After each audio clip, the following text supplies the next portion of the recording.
Hola, ¿qué tal? Soy Fran, muchos ya me conocéis de la asociación y bueno, quería sobre todo lo primero desearos que estéis todos bien, que todo esté yendo bien, supongo que con mucha paciencia, al final pues nos tocan días de confinamiento, de estar aquí metidos en casa, intentando que bueno, de esto de alguna manera podamos salir de la mejor manera posible y bueno, es lo que toca, ¿no? Y bueno, siguiendo un poco esa estela que se ha formado en las redes sociales, donde pues mucha gente del vino, profesionales y gente conocida está compartiendo a nivel o sea, a partir de entrevistas, pues todo su conocimiento, hablando del vino, aportando ideas, pues bueno, estamos viendo cómo todo el sector se está volcando en estos días de estar encerrados, pues de alguna manera en que podamos entre todos pues, seguir aprendiendo, compartiendo momentos en torno al vino.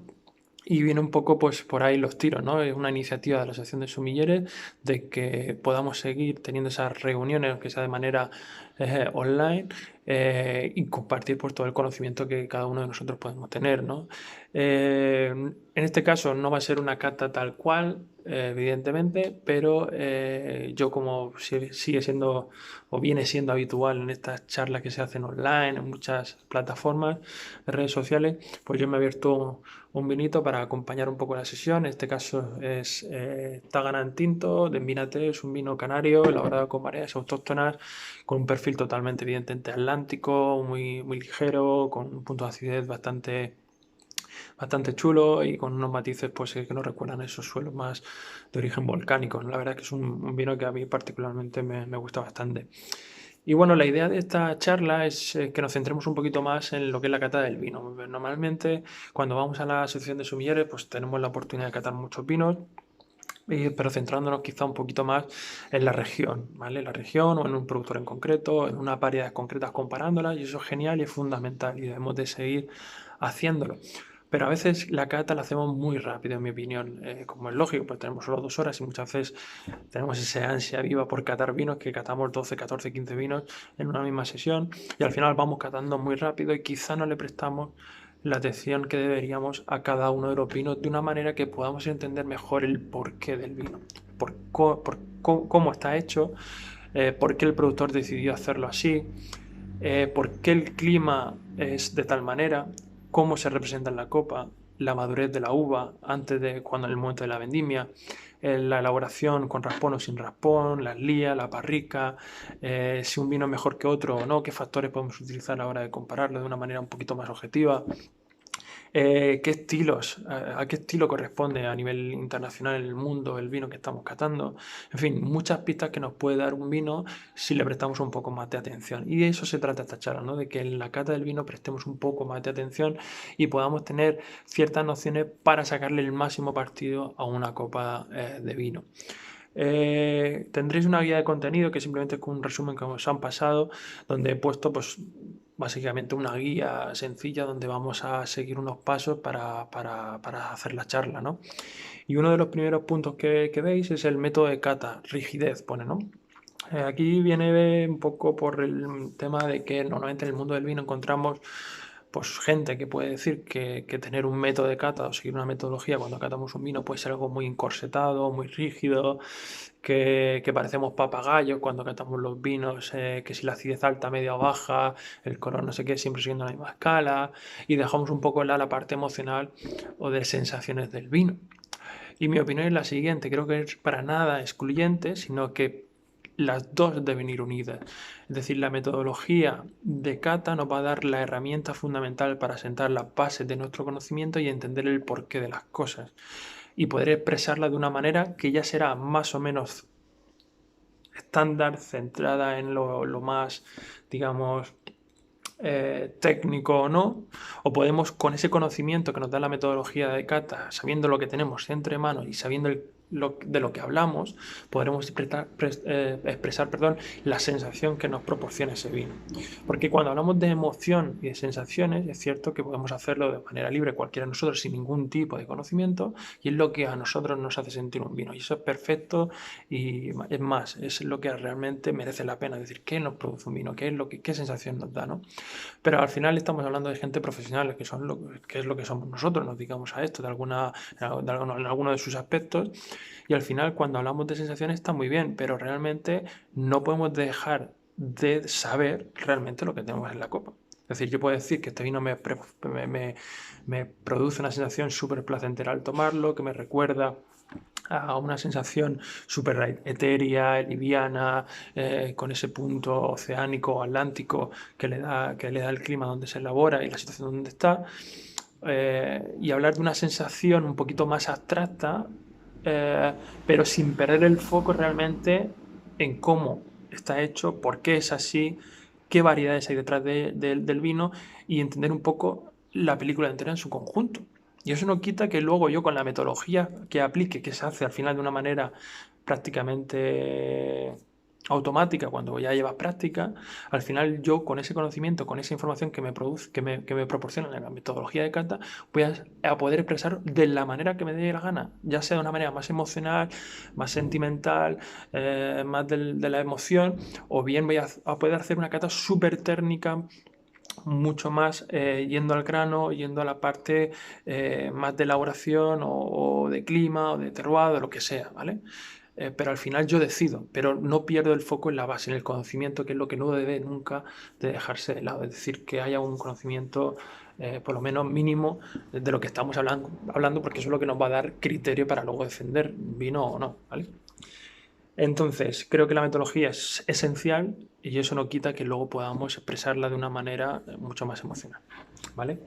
Entonces, como siempre en todas las metodologías de cata, pues tenemos 4 fases. Básicamente son 3 fases: la fase visual, la fase olfativa, la fase gustativa y luego finalmente una fase de conclusiones. Esa fase de conclusiones es donde al final, pues en base a todo lo que hemos ido comentando en las fases anteriores, vamos a intentar ver pues, si el vino es de calidad, o si nos gusta evidentemente o no, clima, regiones, variedades, añadas, sobre todo las cataciones podemos sacar mucha información. Luego hablaremos un poco más de eso, ¿no?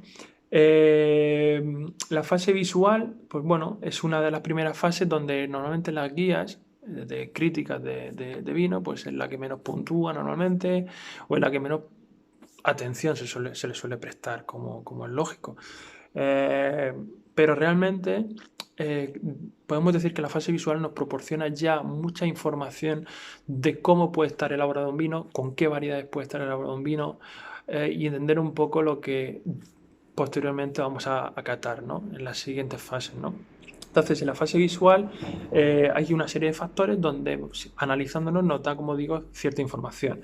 Ahí tenéis varios factores, tenéis empezando por la limpieza, claridad, capa o intensidad, por supuesto, y luego también, bueno, el color, la variación del ribete, la lágrima del vino, los sedimentos y el CO2, ¿vale? Entonces vamos a comentarlo si os parece y vamos a intentar sacar el máximo partido de lo que sería pues la cata visual de un vino. Evidentemente, que un vino, y es lo que debe quedar claro, tenga un color más bonito que otro, no tiene nada que ver, no está ligado obviamente a la calidad de un vino, ¿vale? Pero como digo, si nota información.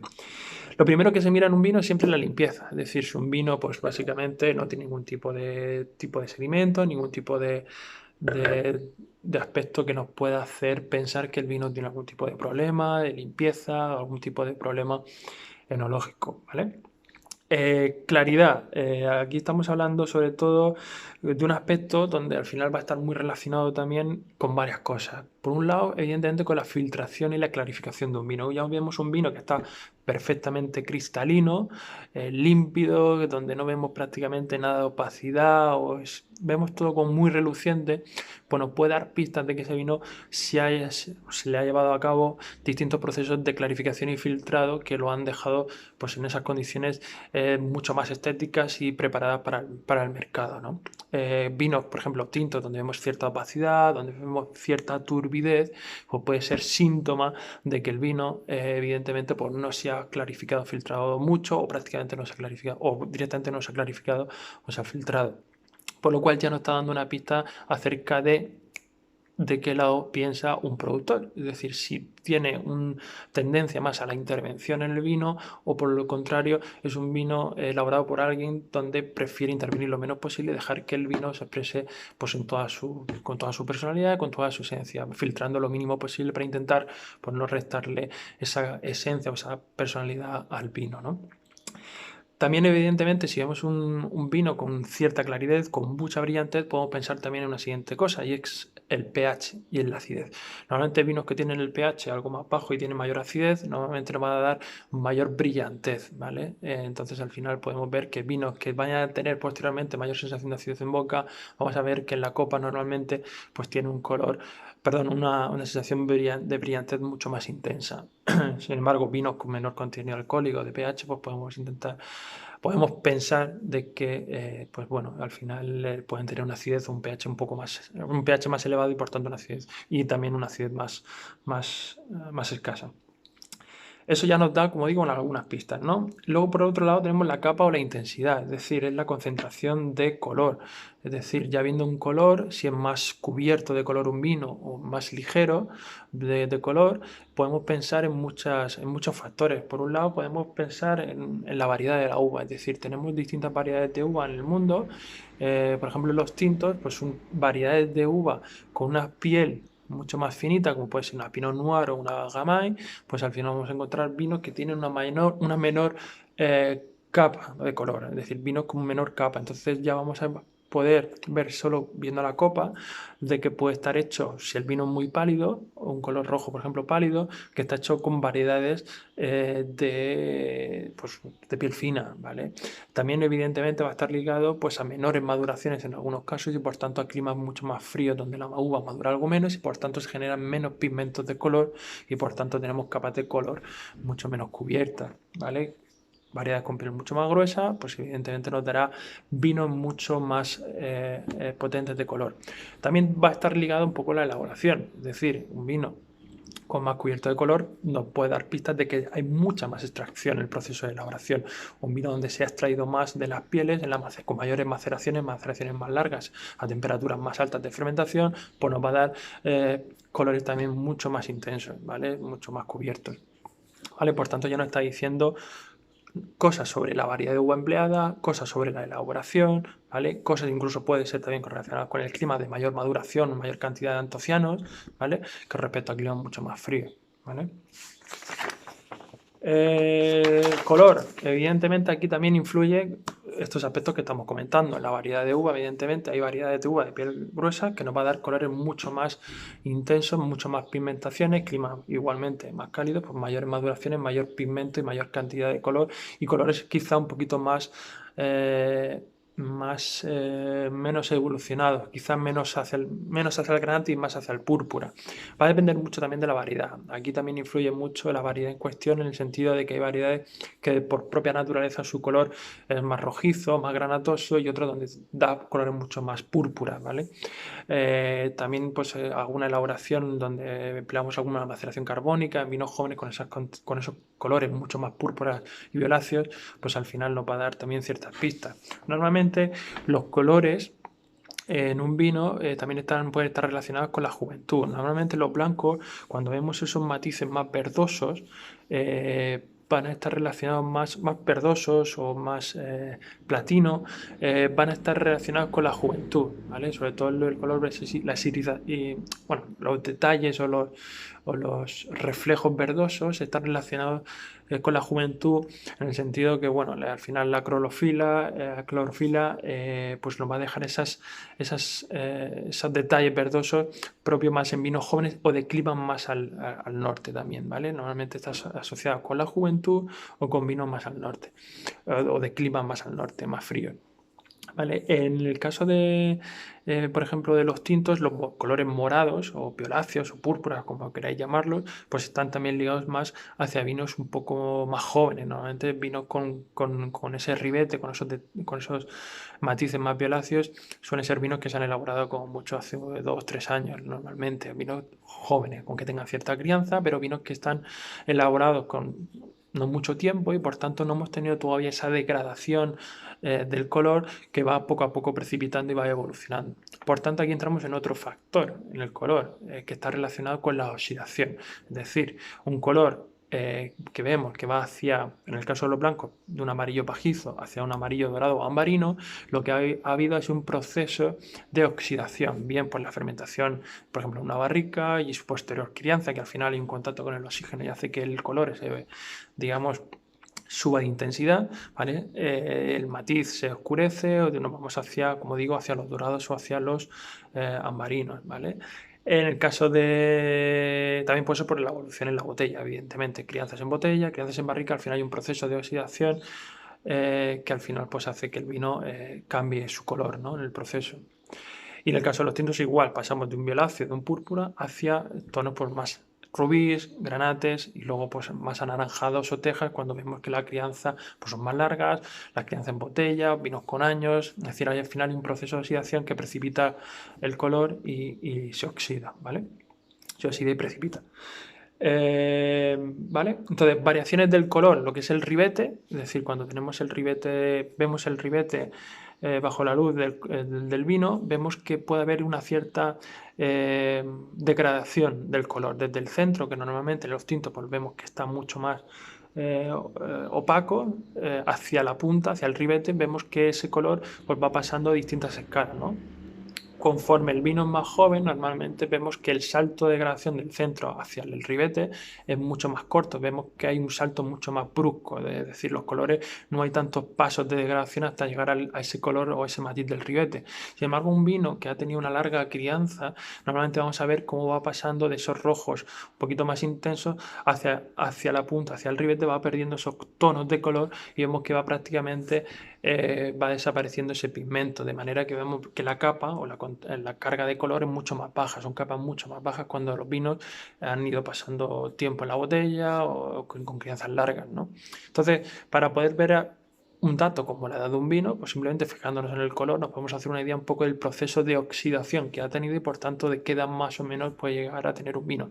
Evidentemente no deberíamos de sacar conclusiones precipitadas en el sentido de cuando servimos un vino y vemos estos tipos de factores, quedarnos solo con eso, sino en el tema de la cata, sobre todo cuando le enfocamos al tema de la cata ciega, debemos intentar juntar todas las pistas de cómo resolver un caso. Es decir, vamos cogiendo una pista, otra, y al final las juntamos todas y leemos lo que tenemos. Pero si con la primera pista que tenemos ya sacamos nuestras conclusiones, al final lo que vamos a provocar es la sugestión, que es otro de los impedimentos para muchos cazadores para seguir mejorando. Y es que al final nos sugestionamos tanto y queremos que sea lo que nosotros pensamos en un primer momento, que al final pues vamos a hacer que nos equivoquemos y pensemos cosas que realmente no te está diciendo el vino, ¿vale? Entonces, simplemente tenemos una primera impresión de lo que parece ser que hay en el vino, es decir, una variedad de, por ejemplo, una capa baja, con un color bastante evolucionado, degradado, pues vamos a pensar en una variedad de uva que puede ser de piel fina, por ejemplo, con un proceso de oxidación, una crianza bastante larga, ¿vale? Entonces podremos ver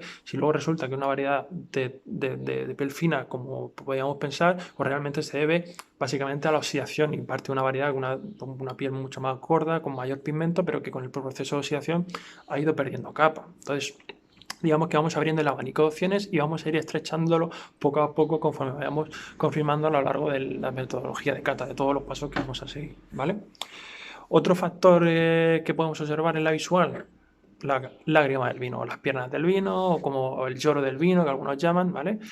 Básicamente lo que vamos a observar con la lágrima del vino son dos cosas, ¿vale? Mucha gente piensa que cuanto más lagrimea un vino, es mejor calidad es. No tiene nada que ver. Simplemente lo que nos dice la lágrima del vino es alcohol, aspectos sobre el alcohol y la glicerina. Y por tanto nos está hablando de varias cosas, de clima y de maduración, ¿vale? Cosas que están intrínsecamente relacionadas, evidentemente. Es decir, vinos que tienen una lágrima mucho más marcada, más tensa, que va cayendo por las paredes de la copa mucho más despacio, nos está dando la información de que tiene mayor contenido glicérico de alcohol y por tanto nos está diciendo que debe de ser de un clima mucho más cálido, con mayor maduración de la uva, que al final genera más alcohol y más glicerina, ¿vale? Sin embargo, lágrimas mucho más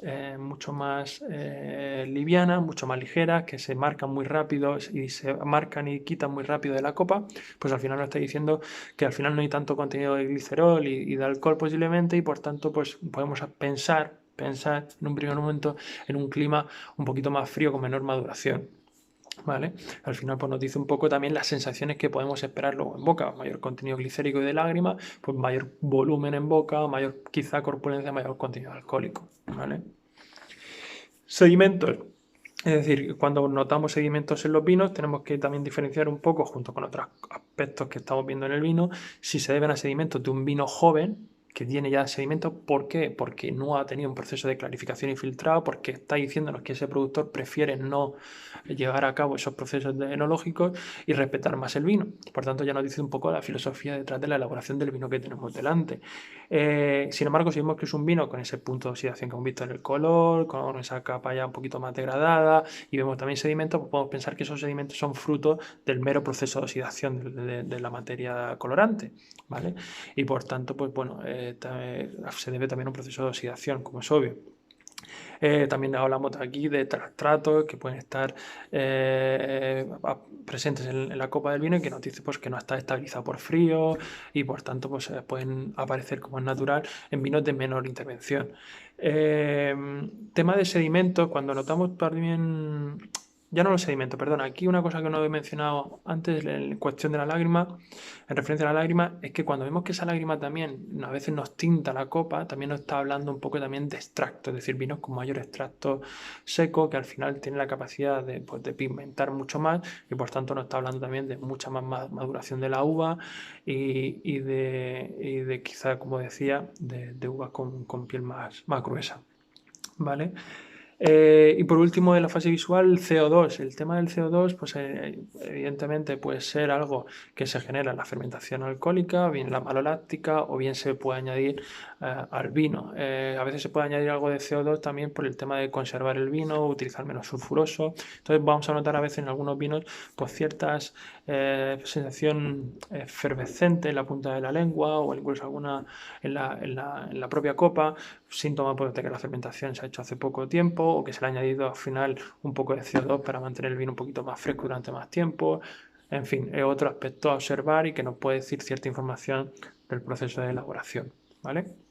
Hasta aquí más o menos, no sé si está más o menos claro, en la fase visual, que es un poco la que quizá pasamos un poco de lado muchas veces, mucho más rápido, y sin embargo, si prestamos mínimo de atención, pues nos puede decir un poco acerca de la filosofía de un productor, acerca del clima, acerca de la maduración que tuvo la uva, acerca del proceso de crianza y de oxidación que ha tenido el vino, en fin, las sensaciones que nos vamos a poder esperar luego en boca, en base a la lágrima, en base a también un poco a esa untuosidad que pueda tener el vino al moverlo en copa, en fin, nos puede decir mucha información que puede estar bien para ahora entender mejor el vino.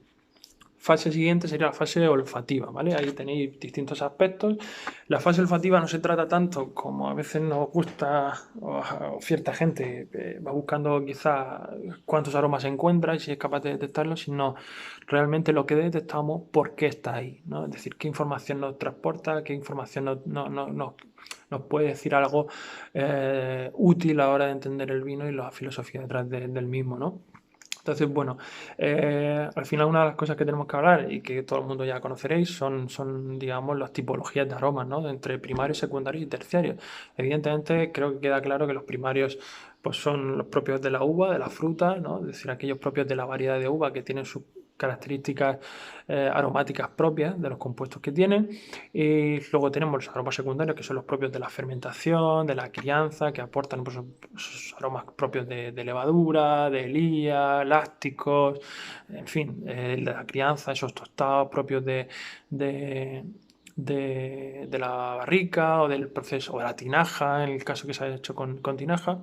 Y luego los aromas terciarios. Los aromas terciarios son los propios de la evolución del vino, es decir, donde al final se generan una serie de compuestos con la crianza en botella, donde al final nos va a dar con el tiempo pues una serie de aromas nuevos que nos van a transmitir pues esa sensación más añeja, ¿no?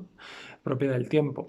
Lo importante aquí es que cuando cogemos el vino y lo olemos, veamos realmente la relación entre los tres.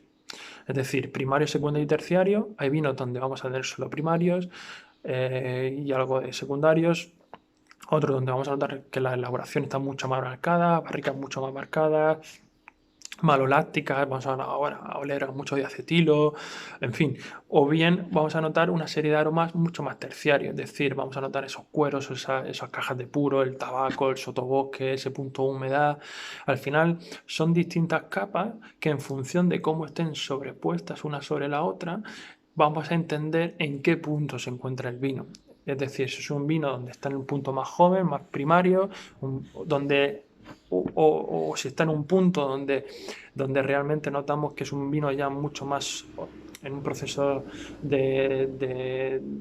pues eso, de añejado en el tiempo, de evolución en la botella, o vamos a ver que es un vino, por ejemplo, que está muy intervenido, donde se nota mucho la madera, la elaboración que se ha llevado a cabo, la crianza sobre la lía, por ejemplo, los blancos muy marcada. Entonces, nos va a dar un poco la situación o el contexto en el cual nos movemos, ¿no? Si estamos entre un vino mucho más frutal o un vino mucho más complejo.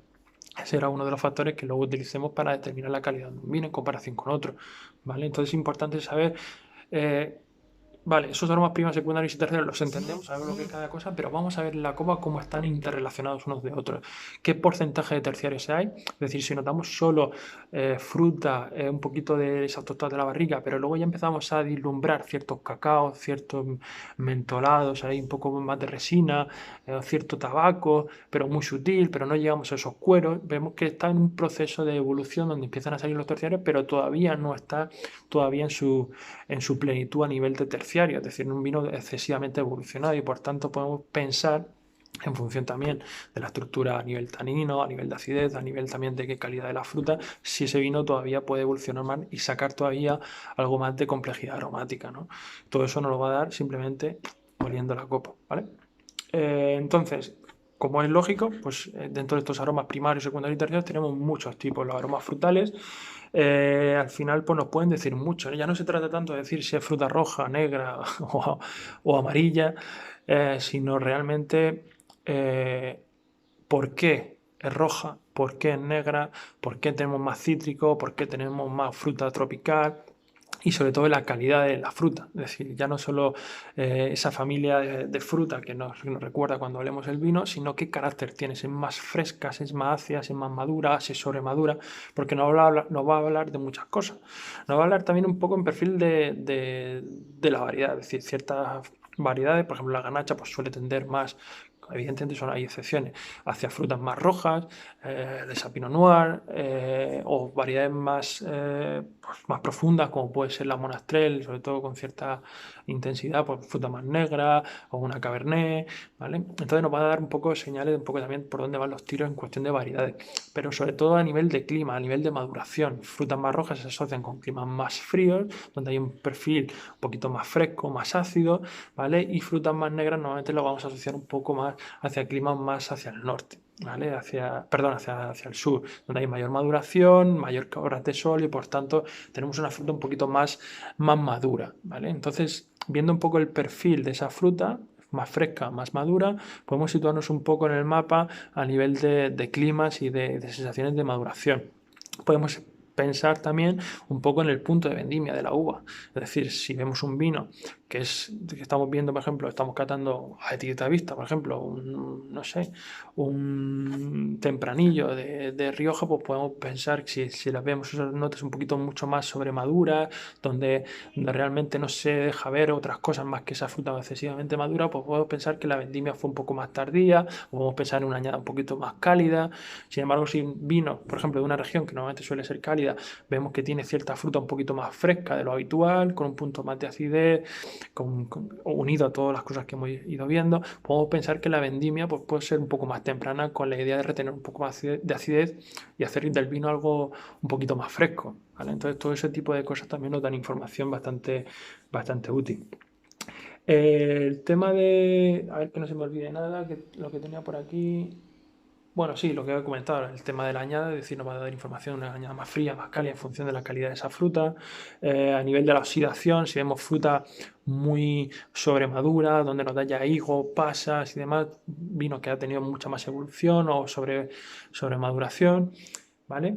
Y luego pasamos a otro tipo de aromas, aromas que son los no frutales. Aquí tenemos pues todo lo que son los florales, los herbáceos, especias, hierbas aromáticas, cualquier tipo de otro aroma que no es fruta, donde al final pues, nos da un punto de complejidad extra y también nos puede hablar de ciertas variedades que tienen asociadas en su perfil de cata, por tener una personalidad un poquito más marcada que otras, que son más neutras, pues tienen un perfil más asociado a ciertos aromas. Entonces, cuando notamos esos aromas, esos herbáceos, por ejemplo, la Sauvignon Blanc, o ese punto de pimienta negra especiado de la Syrah, del Ródano, pues al final nos puede dar ciertas pistas de la variedad que puede llevar el vino, en el caso de una cata ciega, ¿vale? Aromas, por ejemplo, terrosos, que serían relacionados un poco con el terroir. Son aromas que normalmente cuando detectamos esos toques de sotobosque, de humedad, de tierra, normalmente son pistas que nos asocian, o en este caso, a vinos del viejo mundo, de vinos de un corte más tradicional, donde notamos esa complejidad un poco más marcada, con esos aromas más de suelo, ¿vale? En contraposición de los vinos quizá del Nuevo Mundo, donde se han centrado hasta hace unos años más en el carácter frutal de la variedad, con mucha más explosión de fruta, con mayor maduración de la fruta, donde esos puntos más terrosos pues quizá quedan un poco más tapados de donde predomina más la fruta. Sin embargo, en los pinos del viejo mundo pues podemos discernir quizá mejor esos puntos más terrosos y más de sotobosque y un poquito más complejo. Aquí entra un poco también lo que son los aromas minerales, que también a veces asociamos más al viejo mundo que al nuevo mundo. Evidentemente ahora el Nuevo Mundo pues está trabajando mucho el concepto de terroir también y encontramos vinos excepcionales con esos aromas también minerales, pero quiero que entendáis que al final, generalizando un poco, pues podemos entender que el Nuevo Mundo pues son climas normalmente un poco más cálidos, donde la uva madura más y tenemos una mayor explosión de fruta, y en el Viejo Mundo pues podemos tener un poquito menos de fruta y algo más de complejidad de suelo. A nivel mineral, aquí siempre hay un debate importante a nivel de la mineralidad de un vino, y es que, bueno, la gente entiende que si el suelo es de pizarra, pues vamos a encontrar esos aromas de pizarra luego en nariz, en boca y tal. Científicamente no está demostrado. Yo soy de la opinión de que evidentemente es un término que es muy válido para intentar transmitir ese punto de mineralidad que nos transmite un vino, pero no creo tanto que esté relacionado porque si hay pizarra en un vino, el vuelo va a oler a pizarra porque como que absorbe el mineral la planta y lo expresa en la copa, sino que realmente lo que va a hacer va a ser modificar el comportamiento vegetativo de la planta de manera que por una serie de deficiencias nutricionales de unos tipos o de otros, pues va a generar una serie de compuestos químicos que nos va a dar cierto tipo de aromas, ¿vale? Entonces, según el tipo de suelo, pues está ligado a una serie de aromas o de compuestos que nos van a recordar ese punto mineral de la piedra, ¿no? Pero realmente, bueno, creo que van por otros derroteros y de hecho, pues esto normalmente se enmarca muchas veces, como en los Riesling alemanes, ese punto de queroseno, de hidrocarburo, a una cosa que se llama TDN, que es un compuesto químico que al final pues viene relacionado con variedades con cierta acidez y con ciertos suelos pobres, en este caso de pizarra, con ciertas deficiencias nutricionales que hacen que se generen esos compuestos, que generan ese ahumado, ese hidrocarburo que al final nos asociamos a esa zona y que normalmente y casualmente pues se potencian con el tiempo conforme envejecen estos Riesling. Vemos que con años los Riesling todavía muestran más ese componente hidrocarburo, y es porque este compuesto de TDN se desarrolla mucho más conforme va pasando el tiempo. En fin, evidentemente, pues esos aromas, volviendo un poco al hilo, esos aromas minerales nos van a decir un poco también un poco el origen, o vamos a poder asociarlo con ciertas regiones vinícolas donde esos puntos minerales están muy marcados, ¿vale? Otro aspecto sería el roble. Evidentemente, cuando olemos un vino, pues tenemos esos aromas propios de la madera, de la oxidación, de esa fermentación en la barrica o esa crianza en la barrica, mayor tamaño, menor tamaño, más tostado, menos tostado. Todos esos aromas, en función de los aromas que nos encontramos, si son tostados más potentes, más suaves, más de caramelo, si notamos vainillas muy marcadas, esos aromas de coco, pues podemos discernir pues, si son si son robles americanos, si son franceses, si se ha utilizado fudres o barricas de 500 o 225 más pequeñas, no porque aquí tengamos una bola de cristal, sino simplemente porque si vemos que un vino tiene aromas que no se notan tanto esas vainillinas y notamos más esas especias, esos toques un poco más elegantes de madera, con un tostado mucho más integrado y no tan por encima de la fruta, pues podemos pensar en un roble francés, donde al final pues, se ha utilizado bien una barrica más grande de manera que no incida tanto en el vino, y sería muy lícito de pensar y que al final, pues, en la mayor parte de los casos luego suele ser así.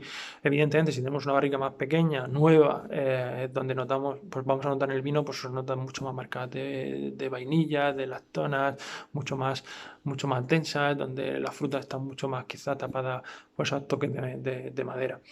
Pero bueno, al final nos está hablando también un poco de la filosofía de elaboración de un elaborador. También nos puede decir un poco el precio de un vino, es decir, si ven mucha madera nueva, pues evidentemente no va a ser un vino barato, evidentemente. Entonces, pues bueno, son cosas que también nos dan cierta idea de lo que ha podido pasar en ese vino, ¿no? De lo que se ha llevado a hacer.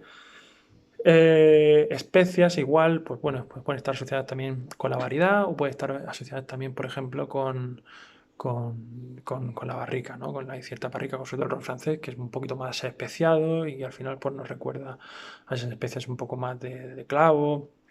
Hay variedades que también aportan sus propias especias de pimienta negra, pimienta blanca, a veces, por ejemplo, la garnacha o la gruner. En fin, tenemos que ver también distintos perfiles de variedad para ver qué es más típico en cada una de ellas sin poder luego intentar identificarlas y reconocerlas en la copa, ¿no? Terpenos. Los terpenos son otros compuestos que están asociados a determinadas variedades. No son compuestos aromáticos de determinadas variedades que dan esa sensación mucho más potente a nivel aromático, incluso cítricos así como un poquito más dulzones, aromas como de rosa, como puede ser el Gewürztraminer, esos moscateles con esos aromas muy marcados de lichi. Entonces son compuestos, perdón, los terpénicos que al final cuando los percibimos en una copa, pues podemos asociarlos a determinadas variedades e identificarlas muy bien. ¿Vale? El otro que tenéis a continuación en la guía es rotundones. Rotundones, como suelen llamar, está asociado pues a ese carácter un poco más picante, más de pimienta. Yo lo identifico mucho con puntos sazonados, ¿vale? Como incluso carne, a veces lo llevo muy asociado ese punto de pimienta sazonada con la carne ahumada. Y es lo que me recuerda mucho los Syrah del Ródano. Por ejemplo, la Syrah del Ródano, a diferencia de otras Syrah del Nuevo Mundo, pues tiene ese punto más sazonado, más de pimienta negra, que muchas veces cuando lo percibimos en copa, sobre todo cuando las Syrahs tienen cierta edad, vemos ese punto más de cárnico, más sazonado, que lo asocio bastante. Ese punto también de pimienta, no en ese espectro de las Syrah del Ródano, lo encontramos, por ejemplo, también en la Gruner Berliner. Ese punto de pimienta blanca es muy característico de los vinos blancos elaborados con Gruner Berliner en Austria, ¿vale? Entonces son una característica, igual que pasa por ejemplo, con los terpénicos de la Moscatel o de la Gewürztraminer, que cuando notamos estos compuestos, pues los asociamos, por tanto, a estas variedades. Si eso ligado vemos otras pistas en el vino que nos dan que es de un clima, por ejemplo, frío, ¿vale? Más del norte, pues podemos pensar en una Gruner de Austria, ¿vale? Porque todo va encajando, ¿vale? El compuesto aromático nos lleva un poco la variedad, la sensación más de acidez, el color, a un clima más al norte, menos maduración, todo vamos, como decía al principio, vamos juntando las pruebas, las pistas, y al final vamos resolviendo el caso. Pero no el caso porque vamos a hacer lo de la cata ciega, sino porque en nuestra cabeza vamos intentando armar toda esa película que tenemos en la copa, que evidentemente podemos ver la etiqueta y podemos ya saber de dónde viene, pero entendemos todo eso que vemos en la etiqueta, dónde está, digamos, expresado en el vino. Y creo que al final nos da un mayor conocimiento y un conocimiento más profundo de lo que tenemos entre manos, ¿no? Sulfuroso, bueno, al final podemos ver que el sulfuroso está más o menos presente. Hay ciertos vinos, como por ejemplo los alemanes, que son muy dados a utilizar esa carga de sulfuroso más alta, por esos contenidos también más elevados en azúcar residual, que al final pues a veces pues incluso pueden llegar a picar un poco en la nariz y molestar, y incluso al día siguiente te puede dar incluso un poco de dolor de cabeza, la gente un poco más sensible al sulfuroso. Pero también el sulfuroso, esa sensación un poco más de reducido, pues nos puede dar pistas quizá a veces de una elaboración un poquito más reductiva, donde al final pues no es tanto el sulfuroso, sino más bien esa sensación más de reducción, de intentar que el vino aguante más tiempo cerrado para que luego tenga más vida. Y entonces nos habla un poco también de la elaboración y de la filosofía detrás del productor, ¿no? Que vinos quizá un poco más inmediato, más abierto, con un perfil mucho más oxidativo, ¿vale? Lías, en el caso, por ejemplo, de los blancos, las lías, pues también nos está diciendo un poco, cuando olemos esos caracteres propios de la lía, como puede ser pues, ese punto de panadería, de bollería, de levadura, de masa de pan, pues al final nos va a dar un poco el perfil de si el vino ha llevado un proceso de crianza y, sobre lías, que a veces puede ser crianza estática sobre las lías, o bien podemos tener cierto batonage, que al final vamos a notar todavía mayor intensidad, es decir, cuando vemos que se nota cierta cierto aroma a esas lías, pero no es en exceso y tampoco tenemos excesivo volumen, pues podemos pensar quizá en una crianza sobre lías, pero no en un batonnage muy potente, ¿vale? Eso también nos da un poco el perfil de la elaboración que se ha hecho, ¿vale? Tenemos que buscar también un poco si esas lías están equilibradas con la fruta que da el vino o está demasiado. Hay veces que la lía puede llegar incluso a molestar si es excesiva, como todo, ¿no? E incluso a sobreponerse a otros aromas, porque al final estos son aromas secundarios de los que hablamos antes. Está en la capa de aromas secundarios y si es excesivamente potente, pues al final nos puede tapar otros aspectos del vino, más de suelo, más de terroir, más de origen. Por eso normalmente las lías también se suele utilizar con variedades no muy aromáticas, es decir, con variedades más bien neutras, como puede ser la Viura, como puede ser la Chardonnay, porque al final lo que vamos buscando es aportarle unos puntos más de atractivo a la variedad, dándole un poco más de cremosidad, de evolución, de untuosidad en boca. Sin embargo, no tendría sentido hacer un batonage con lías con una Gewürztraminer, ¿vale? O con una Riesling quizá donde vamos buscando más la esencia de la variedad e intentar respetarla. Por tanto, cuando notamos, por ejemplo, ciertas notas de crianza sobre lías en un vino, pues vamos a intentar pensar en variedades quizá un poco más neutras. No nos vayamos quizá a una Gewürztraminer o una Riesling de primera, ¿vale? Vamos a intentar buscar pues, variedades que son más dadas a usar una crianza sobre lías, ¿vale? Como pueden ser las que os he comentado. Entonces todo eso también nos va a ayudar un poco a entender todo el conjunto. Eh, Intentar también no mezclar el tema de las lías con la crianza en barrica. Hay veces que encontramos vinos que tienen crianza sobre lías, pero no han tenido proceso de crianza en barrica. Sin embargo, notamos ciertos puntos como muy ahumados que asociamos más normalmente a los de la barrica y no es eso, es el proceso de autólisis dado también el proceso por ejemplo, de los cavas o de los champán, que al final ese proceso de autólisis, de degradación de la lía, pues va generando unos compuestos de aminoácidos y aromáticos que al final pueden dar sensaciones quizá un poco más ahumadas. Entonces, ¿cómo sabemos si más dado a la lía o dado a la crianza? Pues vamos a catar luego en boca y vamos a notar si realmente notamos un extra de tanicidad, si notamos el vino quizá un poco más limpio, donde vemos la lía pero no vemos un trasfondo más de madera. Entonces vamos a intentar ver un poco también el color, si está más oxidado o no, en fin, todo ese tipo de cosas nos puede ayudar porque la lía consume oxígeno, es más reductiva, ¿vale? Entonces vamos a poder saber si realmente es una lía con madera o solo una crianza sobre lía. Diacetilos. El diacetilo es un compuesto que se genera en la fermentación maloláctica y cuando es excesivo, pues nos da esos aromas de queso muy marcado que al final pasa un poco como lo que estaba comentando con la lía, que al final enmascara tanto el vino que al final deja de ser placentero y deja de tener sentido, porque al final ni se nota la variedad, ni se nota el terruño, ni se nota nada. Al final es un aroma penetrante de queso que al final puede llegar a ser perfectamente un defecto, ¿vale? Diacetilo en ciertas cantidades, pues al final puede ser molesto. En ciertos umbrales, pues puede dar complejidad al final al conjunto y dar ese punto de aroma secundario de fermentación que al final puede ser interesante también la complejidad del vino. ¿Vale? Y por último tenemos ahí el PRET, TCA y la acidez volátil. Al final estamos hablando de defectos del vino. Evidentemente una de las cosas que deberíamos de hacer antes de coger un vino para olerlo es intentar no mover la copa, no agitarlo de primera, sino intentar siempre olerlo a copa parada, por lo menos en mi consejo, porque al final lo que vamos a intentar ahí es discernir si hay algún tipo de efecto, algún tipo de aroma de corcho, humedad, de Brettanomyces, algo que nos pueda decir si realmente el vino tiene algún tipo de problema en la elaboración.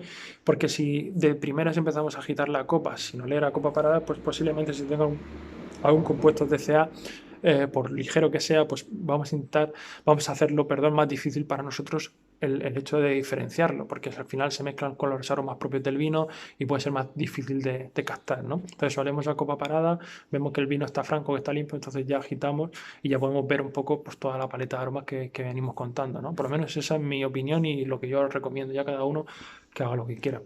Entonces, TCA, pues ya como todos sabéis, al final un problema de corcho, un defecto del proceso de elaboración de corcho, aunque a veces también se puede dar problemas en la barrica que al final, o en la bodega, perdón, que al final se trasladan también al vino, pero normalmente evidentemente está asociado a la elaboración del corcho por el proceso natural que tiene en su elaboración y bueno, que puede contaminar el vino y al final darnos esa sensación de humedad y de cartón mojado, ¿no?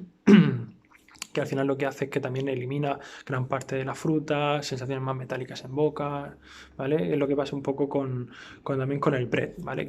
El Brettanomyces es una levadura de las malas, digamos, que se pone por encima en la fermentación con respecto a las buenas, y digamos que genera pues esos aromas que de cuadra, de animal de granja, que es molesto, que es desagradable, ese aroma como incluso de ratón, ¿vale? Que al final, pues bueno, sudor de caballo, que llaman algunos, que al final lo que hace es que, bueno, pasa un poco igual, que invade toda la gama aromática del vino, se hace, digamos, muy presente, no deja diferenciar otras cosas, y luego en boca pues también deja los vinos muy metálicos, con poca fruta, sobre todo si la Brettanomyces es bastante potente. Al final es un defecto. Es cierto que en algunas regiones del mundo se ha entendido muchas veces como algo propio de la personalidad del vino. Caso, por ejemplo, Loira, hay muchos vinos con Brettanomyces, la zona de Anjou, pero que al final no deja de ser un problema de fermentación. Entonces, esos aromas de cuadra y tal, pues a veces la gente los confunde con aromas terciarios, pero tenemos que intentar buscar también en la boca esa sensación si realmente el vino tiene Brett o no. Hay vinos que pueden tener un poco de Brett porque hay una mínima intervención en la bodega, mínima en la elaboración se hace de una manera determinada, donde al final, pues bueno, todos los ciertos vinos de cierta bodega, incluso conocidas, todos tienen Brett, pero a un nivel tan bajo que al final lo que hacen dar un poco incluso de personalidad o de complejidad al vino, y al final uno se habitúa y, y lo entiende como parte del vino. Y está bien, no pasa nada, pero entendamos lo que hay en la copa. Brett, ya está, no pasa nada. El tema está cuando no queremos reconocer las cosas o cuando bueno, montamos otras películas en torno a eso, pero las cosas son como son. ¿Vale? Y acidez volátil, igual, ¿no? La acidez volátil, pues bueno, puede ser problema también de la elaboración, o bien realmente una mínima intervención con menor sulfuroso, en unas condiciones donde al final el vino se intenta intervenir lo mínimo posible, y es normal que a veces nos encontremos con volátiles un poco más altos de la cuenta. Aquí, como lo anterior, pues pasa un poco lo mismo, depende de la cantidad. Si hay volátiles muy altas, pues al final vamos a tener vino donde al final pues se puede llegar a molestar o estar fuera totalmente de lugar, y al final es un defecto. Pero acidez volátiles contenidas, integradas, pues tenemos muchos casos, o no muchos casos, tenemos algunos casos de vinos que están bastante buenos, que están muy buenos de hecho, y que tienen acidez volátiles bastante altas, fuera de lo habitual. Y sin embargo, pues bueno, el vino al final está equilibrado con su personalidad y su equilibrio propio, evidentemente, pero que al final pueden pasar por vinos perfectamente buenos a nivel técnico. Casos, por ejemplo, que os puedo poner, Ismael Gonzalo trabaja con algunos vinos que tienen acidez volátil bastante elevada, y sin embargo cualquiera dice que el vino de Ismael Gonzalo no está malo. Evidentemente te gustará más o te gustará menos, pero es un vino que todos entendemos que está muy bueno y tiene una acidez volátil alta. El tema está en cómo está integrada esa acidez volátil en el conjunto y si realmente llega a apoderarse del vino o no, ¿vale? Pero entendamos de dónde nos viene esa acidez volátil, ¿vale? Entonces ya una acidez volátil elevada pues nos puede dar pistas de un menor sulfuroso, menor intervención, ¿vale? Condiciones de elaboración particulares, ¿vale? Hasta aquí gama, fase olfativa, pasamos a la fase gustativa. Eh, Aquí en la fase gustativa lo que vamos a intentar hacer es sobre todo confirmar todo lo que hemos ido viendo en la fase olfativa, es decir, todos esos aromas si se confirman en boca, ¿vale? Es decir, si hay un cambio en la paleta aromática, es decir, si hay cosas que se intensifican, si bajan de intensidad, si hay nuevos aromas en la parte retronasal, y vamos a ver también, por supuesto, la estructura del vino, de cómo está estructurado el vino a nivel gustativo, a nivel de sabor, y entonces vamos a ver un poco todo lo que son los factores que influyen en esa estructura. La estructura del vino, pues evidentemente, como ya sabréis, parte de varios factores. Uno de ellos es el dulzor. El dulzor, pues al final es ese punto, al final que queda marcado ahí en la punta de la lengua, que notamos con cierto coquillo, muchas veces salíamos incluso hacia adelante, no hacia atrás, que sería síntoma de acidez. Y bueno, el dulzor es algo que cuando hay cierta cantidad, evidentemente, todos notamos cuando un vino está dulce, pero hay algunos vinos, como por ejemplo los alemanes, que juegan mucho con el equilibrio de acidez y de azúcar residual, y por tanto pues, va a ser más difícil a veces percibir esa azúcar residual porque está equilibrada con la acidez. Entonces tenemos que tener bastante observación en ese sentido de intentar captar si hay cierto azúcar residual en el vino, ¿vale? Porque también nos va a hablar de la elaboración, de la madurez y de muchas otras cosas que nos pueden dar pistas también del clima, ligado a todos los factores que venimos viendo, evidentemente. ¿vale? La acidez, pues bueno, al final la acidez, como sabéis, se marca en los laterales de la lengua, síntomas de acidez cuando salivamos hacia atrás, síntomas de frescor, y la acidez, pues bueno, nos va a hablar también un poco de la maduración de la uva, punto de vendimia, climas más fríos más al norte, climas más cálidos con más horas de sol cuando la acidez es mucho más baja, pH mucho más altos, de manera que nos da cierta más pesadez en boca, ¿vale? Luego tenemos los taninos, que estos taninos van a venir, evidentemente, en el caso de los tintos, pues tenemos los taninos que nos hablan de esa astringencia propia de la maceración con las pieles, donde unos taninos mucho más elevados en boca pues nos va a decir que ha habido quizá una maceración más larga, más extractiva, quizá mayor temperatura, intentando extraer mucho más, con mayor potencial a priori de envejecimiento. También se suma aquí el tanino de la barrica, donde al final podemos discernir también con cierta práctica si estamos hablando de una crianza en barrica o bien hay algún tipo de roble alternativo. Hablamos aquí, por ejemplo, de chips o tanino en polvo, que al final este tipo de chips pues, suelen dejar una sensación mucho menos integrada. Vamos a notar también un tanino mucho más marcado, quizá, o esa astringencia un poco más marcada en el centro de la lengua, como como una especie de línea, mucho más menos integrada en el conjunto. Y da una sensación quizá que los que habréis probado algún vino con chip, que muchos de vosotros estáis más habituados a probar otro tipo de vinos que no sean con chip, pero sí es cierto que se nota la diferencia. Y yo os recomiendo que para poder diferenciarlo bien, simplemente por curiosidad y veáis cómo se integra una cosa y la otra, probéis vinos comparativamente uno al lado del otro, un vino con crianza en barrica buena y otro con chip, y veréis la diferencia en sensación en boca. Evidentemente los chips han evolucionado mucho, encontramos chips en el mercado pues, bastante potentes, donde ahora aportan mucho sabor, se integran, aportan incluso untuosidad, en fin, hoy en día la tecnología hace de todo. Vale, el tanino también hay que hablar sobre la calidad del tanino, es decir, taninos más verdes, taninos mucho más maduros y golosos, pues nos habla también un poco de la maduración de la zona, es decir, dan un tanino mucho más goloso, más sedoso, pues entendemos que el agua está mucho más madura, por tanto un viñedo mejor expuesto, de un clima mucho más cálido, y taninos mucho más verdes, pues quizá el agua se ha recogido antes, o podemos hablar también de rendimiento, es decir, rendimientos mucho más altos, mucho más extractivos, donde intento sacar más kilos por hectárea, la uva madura menos y por tanto tenemos mayor punto de verdores y taninos más agresivos, ¿vale? Entonces también nos está diciendo un poco de rendimiento, porque si notamos, por ejemplo, si hablamos de vinos muy cubiertos de color, con mucha extracción, con mucha sensación de en boca, de cuerpo, con mucho tanino, incluso con una lágrima muy marcada, pues podemos hablar de vinos muy concentrados, de uvas muy concentradas y con mayor maduración, por tanto, y quizá posiblemente de viñas viejas. O sea, podemos ir hilando incluso hasta más o menos la edad de la viña, porque viñas más jóvenes, no siempre, pero muchas veces están asociadas a mayor kilos por hectárea, vamos a notar vinos quizá un poco más verdes, con taninos quizá no tan maduros, y sin embargo viñas mucho más viejas, con más uvas, mucho menos cantidad y más concentradas, taninos mucho más maduros, ¿vale?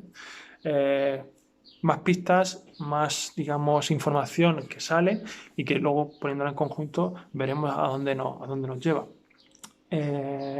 ¿Vale? El cuerpo está relacionado al final con todo lo demás, es decir, a nivel de alcohol, a nivel de tanino, pues si tenemos mayor alcohol, mayor tanicidad, mayor carga frutal, pues todo eso da una sensación más de untuosidad y de corpulencia en boca. Tenemos vinos mucho más ligeros, mucho más afilados y por otro lado tenemos vinos mucho más corpulentos y más voluminosos, ¿no? También va a depender un poco, pues igual, de la zona, de la variedad de uva y de la extracción, ¿no? El alcohol, como no, es síntoma también junto con la acidez para intentar perfilar un poco de dónde nos viene el vino, de qué región, de qué zona, ¿vale? Porque al final alcohol alto, maduración alta, ¿vale?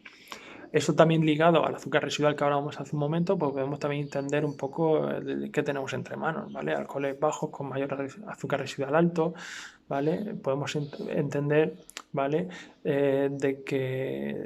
Bueno, pues de que al final hay una parte que se ha fermentado y otra que se ha dejado acaso hecho, un proceso de parada fermentativa para dejar el vino dulce. Vinos con cierto grado elevado, pero todavía con azúcar residual marcado, pues puede darnos pistas de que a lo mejor hay algo más. En fin, ya sabéis, al final todos son pistas de nuevo. equilibrio y persistencia. Al final hay dos factores fundamentales en boca que son para mí unos fundamentales el equilibrio, ¿no? Al final le estamos hablando de acidez, estamos hablando de tanino, estamos hablando de dulzor, pero cada uno de ellos por separado no nos dicen nada importante a nivel de calidad. Nos dicen un poco la personalidad del vino, es decir, cada vino de su padre y de su madre nos va a venir de una región determinada con unas condiciones y un equilibrio dado. Es decir, el equilibrio dado en el sentido de que hay zonas donde por sí ya tienen más acidez y otras que no, y viceversa. Entonces, no es tanto importante qué acidez tiene el vino, más alto o más baja, sino cómo está equilibrado en el conjunto. Eso es realmente lo que podemos utilizar para comparar un vino a nivel de calidad. Es decir, cómo está integrado el alcohol, cómo está integrado la acidez, el tanino, la maduración del tanino, el dulzor en comparación con la acidez. Eso es lo que hace que un vino al final tenga un equilibrio que creo que es importantísimo, como dijo una vez Casa Castillo, José María, de que no es solo la acidez y el tanino lo que hace que un vino pueda viajar en el tiempo, sino también el equilibrio, ¿vale? Porque tenemos vinos que tienen mucha acidez y poco tanino, ¿vale? Pero tienen un equilibrio entre todo lo demás que hace que evolucionen mucho, ¿vale? Riesling, alemanes. Tenemos también vinos, por ejemplo, de Syrah, por ejemplo, del Ródano, que no tiene precisamente excesiva acidez, pero sí que tienen bastante tanino y sin embargo tiene un equilibrio muy bueno los grandes vinos del Ródano y que tienen la capacidad de envejecer muchos años. Y no son vinos precisamente, o los Chateauneuf du Pape, precisamente vinos con mucha acidez, ¿vale? Pero tienen un equilibrio, ¿vale? Entonces el equilibrio es fundamental también, yo creo, para que la armonía que se genera al final permita que el vino viaje, ¿no? Y hay casos de vinos con mucho tanino, muy extractivos, que algunos de vosotros conoceréis, que no llegan a ningún lado y tienen mucho tanino, ¿vale? Entonces el equilibrio es fundamental y sobre todo por la sensación armónica en boca cuando catamos los vinos. Y luego persistencia, ¿vale? Que va a ser fruto también de la acidez y de la intensidad aromática. Es decir, cuando tenemos bastante sabor, bastante carga de aromas y de sabores y tenemos buena acidez, esa acidez nos va a arrastrar toda esa sensación de aromas y de sabores, toda esa retronasal y va a hacer que el vino sea más largo, que tengamos mayor persistencia y mayor recuerdo del vino.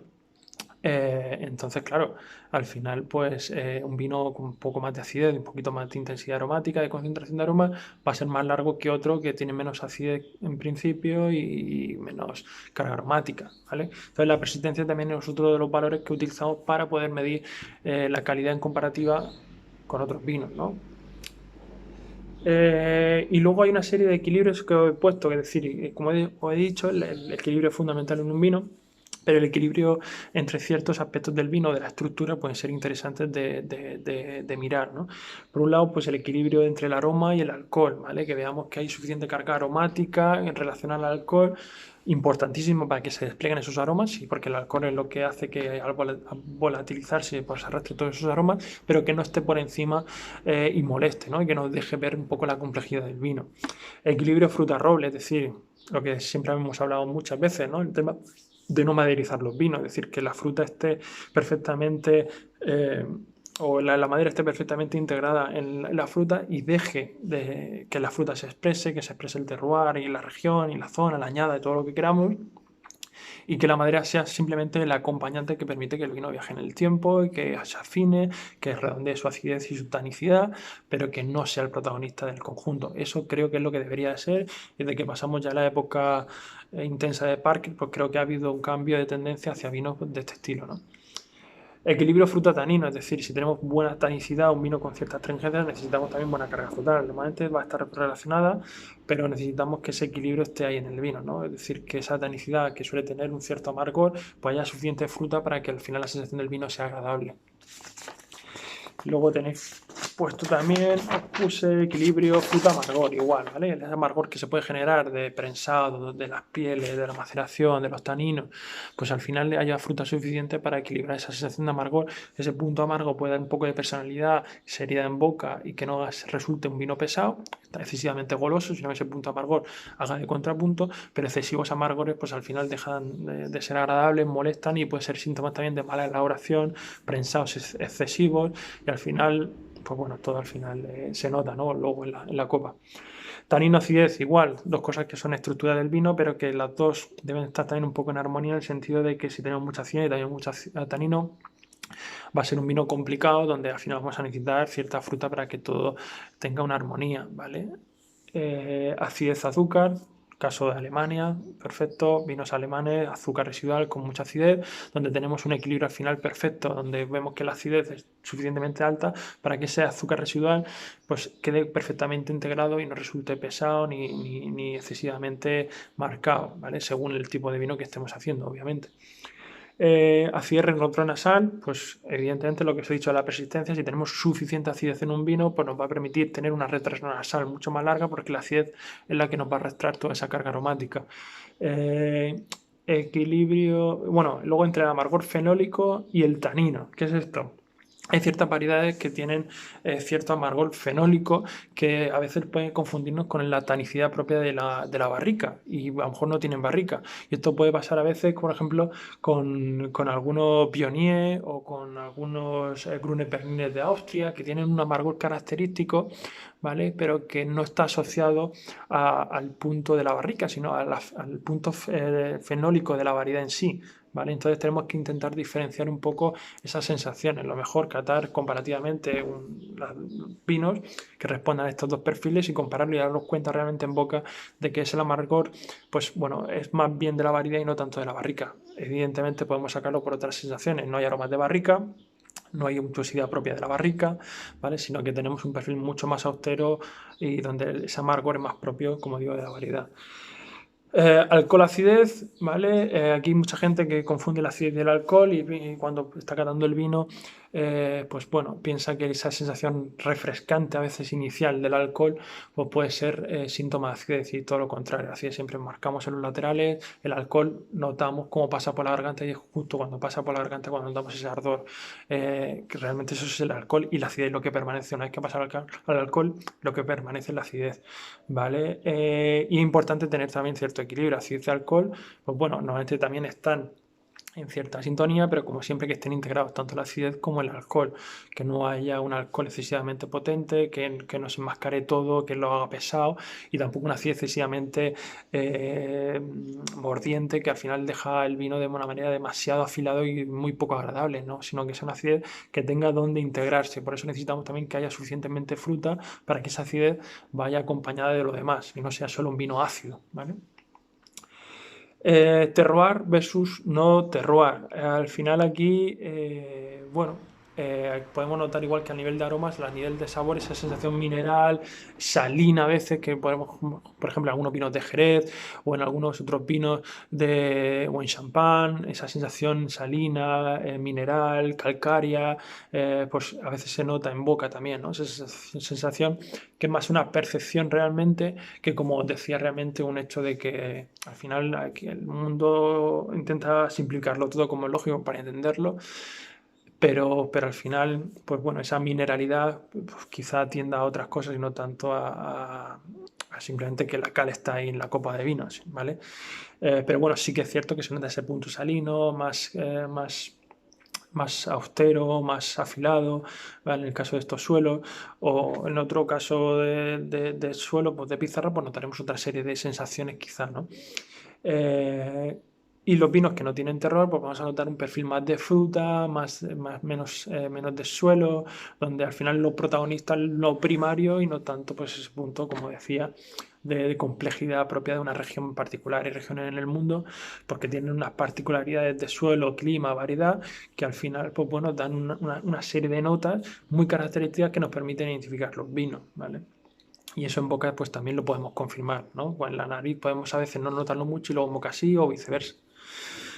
Y por último, roble no roble, es decir, esas sensaciones de sabores también, de vainillas que comentábamos, de aromas en nariz, pues en boca también lo vamos a poder confirmar, junto con la sensación que decía antes de cremosidad, de untuosidad, tostados, ese gusto que nos deja luego en boca de sensación más ahumada, más de, incluso a veces de oxidación de frutos secos, pues nos da la fruta, o sea, perdón, los vinos con crianza. Sin embargo, vinos que a veces a mí me ha pasado en alguna ocasión los vinos que los hueles, los hueles y ves que realmente tienen como punto ahumado y dices, coño, este vino parece que tiene cierta crianza en barrica. Y luego, sin embargo, lo pones en boca y te fijas bien y te das cuenta que el final es mucho más preciso, mucho más quizás no la palabra es precisa, sino más limpio, mucho más frutal, donde ves que el posgusto que os comentaba no se te queda tan marcado, esa sensación quizás de tostar propio más de otros vinos con barrica, ¿no?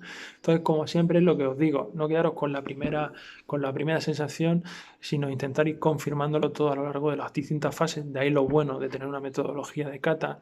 No quiere decir que seáis papagayos, sino que entendáis, tengáis las herramientas para entender lo que hay en la copa y luego cada uno lo exprese de la manera que quiera. Y hay muchas veces que hablo de un vino y hablo evidentemente de sensaciones y no hablo de si acidez o si el roble está o está lo cual, pero sí que entiendo, si me preguntas, entiendo dónde está ese vino situado en el mapa, en elaboración, en estilo, en productor, porque tienen los conceptos claros y tienen las herramientas claras para saberlo, ¿vale?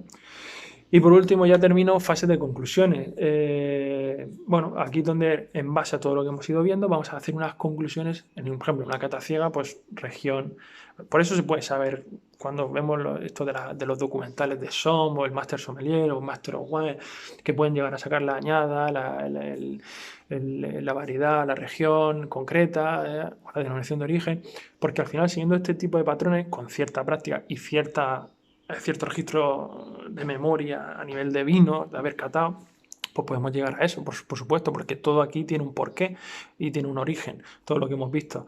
Entonces, en este método de cata, pues en la fase de conclusiones podríamos ver pues, a qué se debe, o sea, de dónde viene ese vino, ¿vale? Pero bueno, lo más importante quizás es el método para saber la calidad de un vino, es lo que se conoce como método Blick, que es un método que se utiliza para comparar en base a una serie de factores vinos y saber qué vino tiene mayor calidad que otra, porque como os decía, la acidez, el color, si un vino tiene más alcohol que no que otro, no quiere decir que sean mejores o peores. Por ejemplo, un vino de Monasterio de Jumilla tiene 14-15 grados y no por eso es peor que un vino de Ribera Sacra que tiene 12. Es porque el equilibrio natural de un vino en su zona es determinado, ¿vale? Lo que podemos comparar de esos dos vinos es cómo están integrados los determinados factores en el conjunto y cómo de bien está hecho.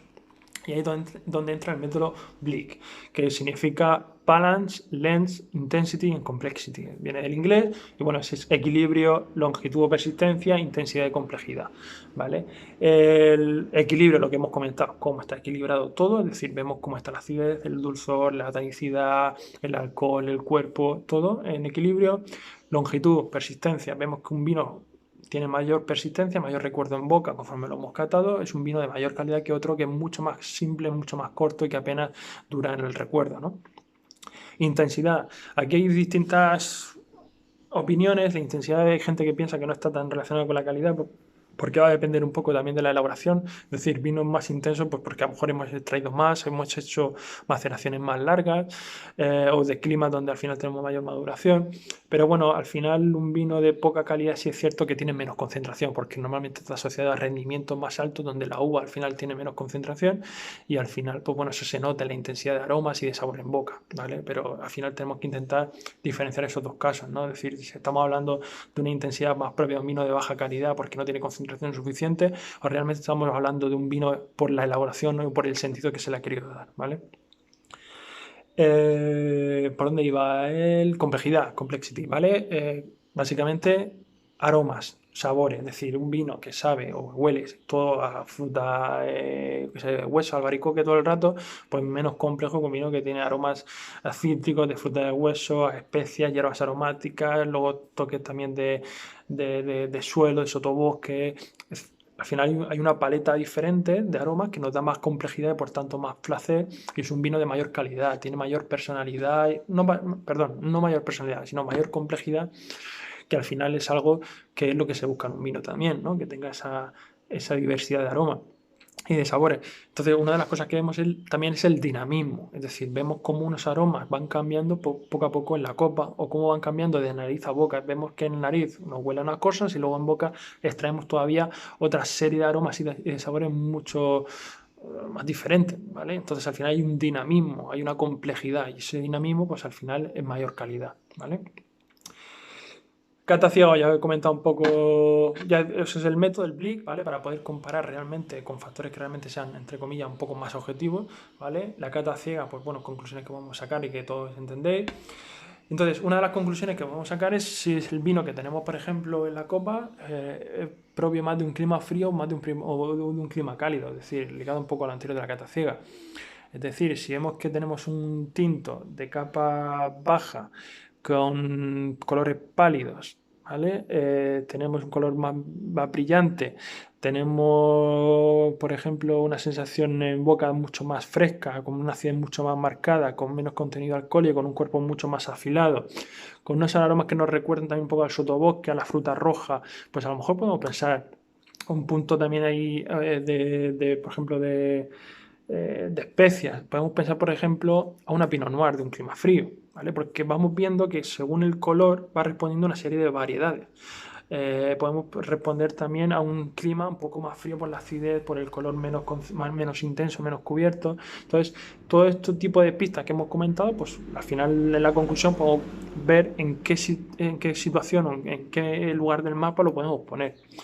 Tipicidad, pues igual, puede responder a distintos estilos, a distintas tipicidades, bien de región, bien de variedades. Para eso hay que catar, como sabéis. Entonces tenemos que intentar tener el mayor registro posible de vinos catados, de variedades, de zonas y ver este vino que hemos catado, qué estilo tiene, a qué estilo responde, a una variedad en concreto o no es tanto de una variedad porque es una variedad un poquito más neutra y responde más a una elaboración o bien nos responde más a un suelo, a una región determinada, ¿vale? Entonces la tipicidad es algo también que se suele tener muy en consideración porque es algo a lo que debería de responder todo vino, es decir, de qué origen parte, de dónde viene, ¿vale? Variedades es lo que hemos comentado ahora mismo, región igual, es decir, vamos a ver qué región, hay regiones que tienen un marcado muy su perfil y otras que son un poquito más neutras, ¿vale? Pero todos creo que entendemos un Riesling de Alemania y entendemos un Pinot Noir de Borgoña, una Chardonnay de California de Napa, o, en fin, tiene una tipicidad, esa región en base al suelo, en base a la variedad, en base a la elaboración tradicional que se hace y podemos intentar captarla en la copa.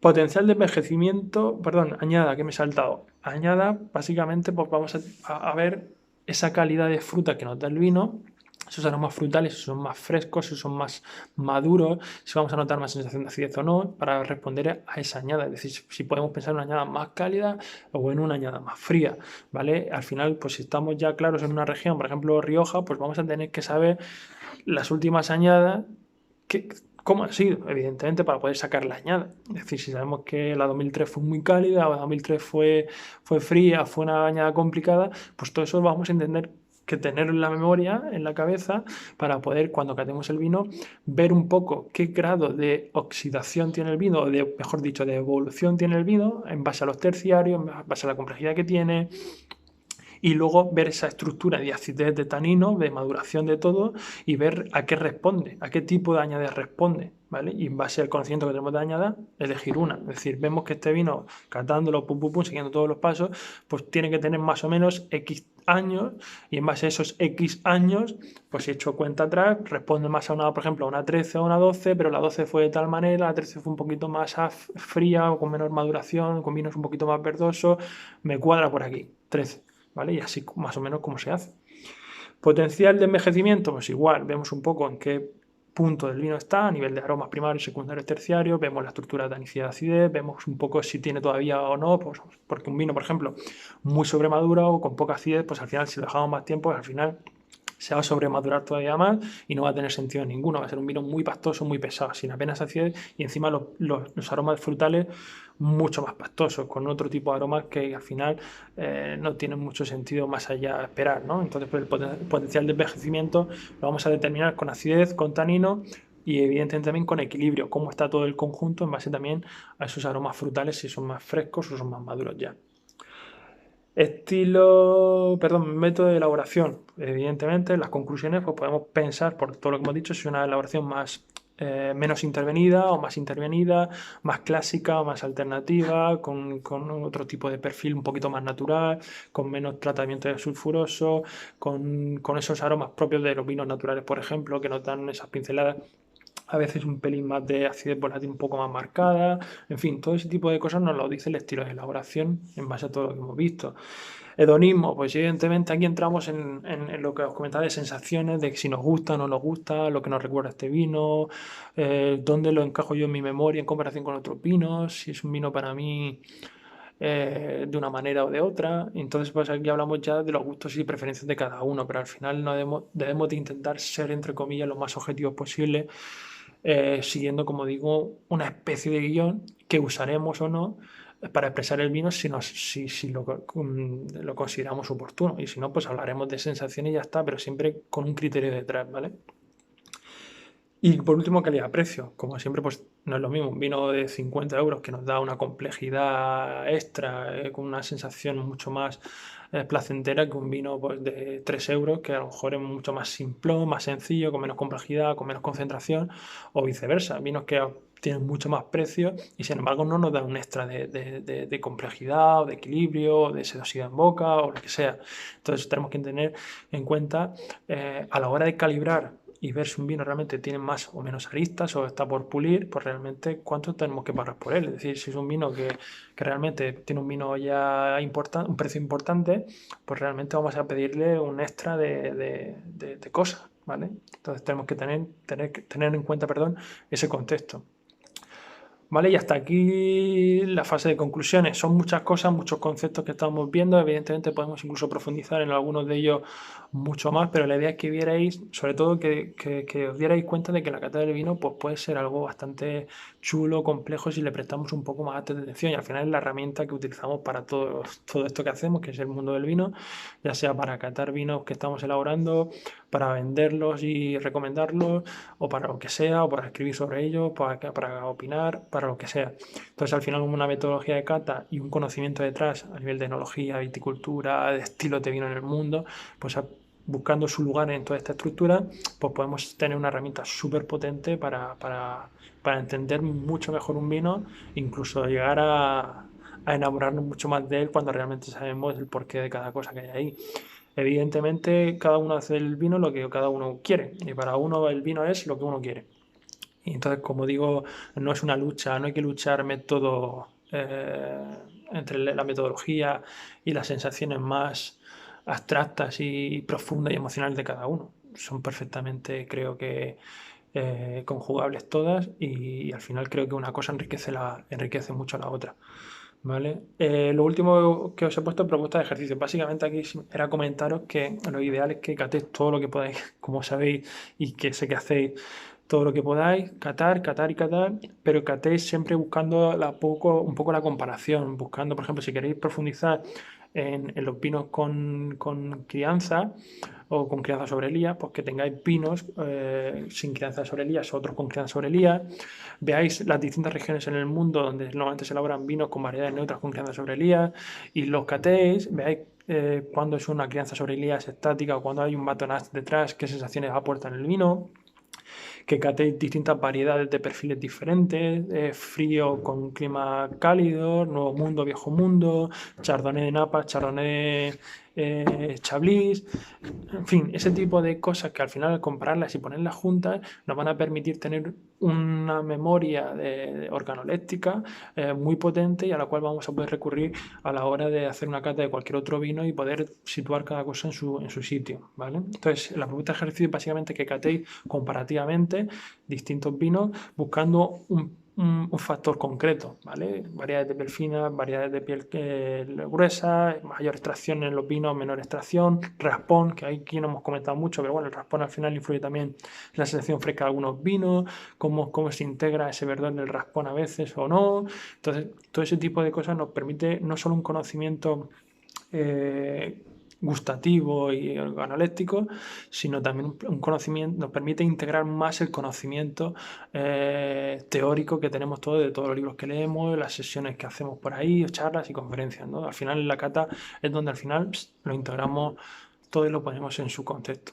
Así que nada, espero que os haya gustado todo y bueno, espero que haya sido más o menos ameno.